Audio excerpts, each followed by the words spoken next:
everyone, my name is Ximena Mercado Garcia, and I am a rising senior majoring in economics and mathematics at the University of Texas at Austin. This summer, I had the honor to work with Dr. Sarah Cooper and Jack Ximena at the Duplative Juvenile Poverty Action Lab, also known as JPAL. This is my lightning talk on my project, What Makes JPAL RCTs Datasets Popular. Data sharing can be beneficial for the research community as it has three main benefits.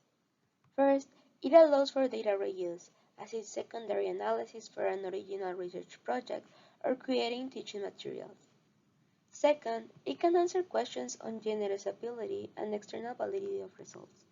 In the social sciences, it is important to determine whether a particular program could be implemented in another country and have a similar impact.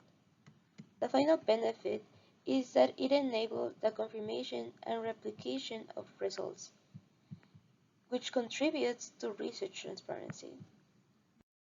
JPAL archives data anchored from randomized controlled trials (RCTs) in economics in JPAL's Dataverse, its free data repository.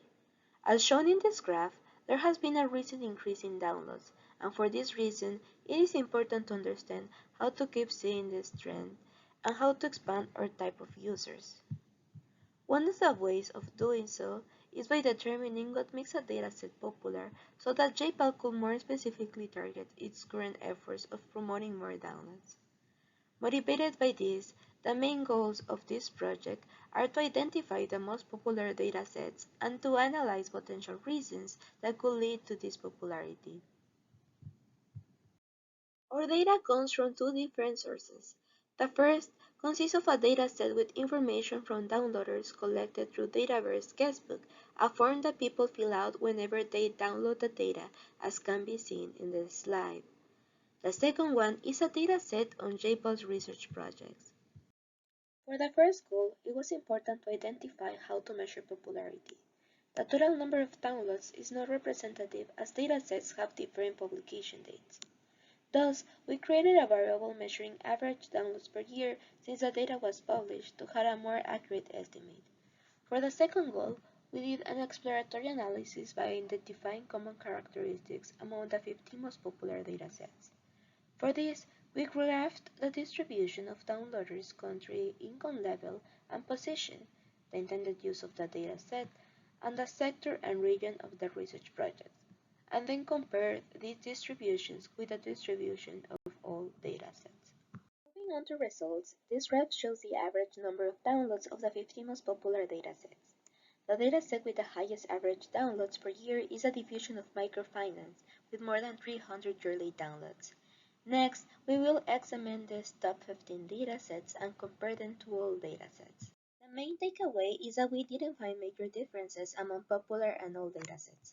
The distributions of both intended use and general position for both groups look almost identical, with exploratory and replication purposes as the most common intended use and graduate students as the main users. Also, we see that most downloads are coming from high-income countries, with a low proportion from low-income countries. Regarding region, there is a high proportion of projects from South Asia, but there is a 10 percentage point higher proportion of downloads of datasets from this region for popular datasets. Finally, for sector, health is the most common for both, but it is more than 13 percentage point higher among popular datasets. There is more analysis that needs to be done in order to determine what makes a dataset to be popular. Some limitations are that we probably did an undercount of observations given some data format issues, but the most important limitation is that we didn't implement a causal methodology. Before doing this, there is more preliminary analysis that has to be done. JPAL could look at other features such as PIs, the quality of the dataset documentation, and citations of associated papers, among other things. Also, JPAL could do qualitative interviews with downloaders to have a better understanding of why they are downloading data.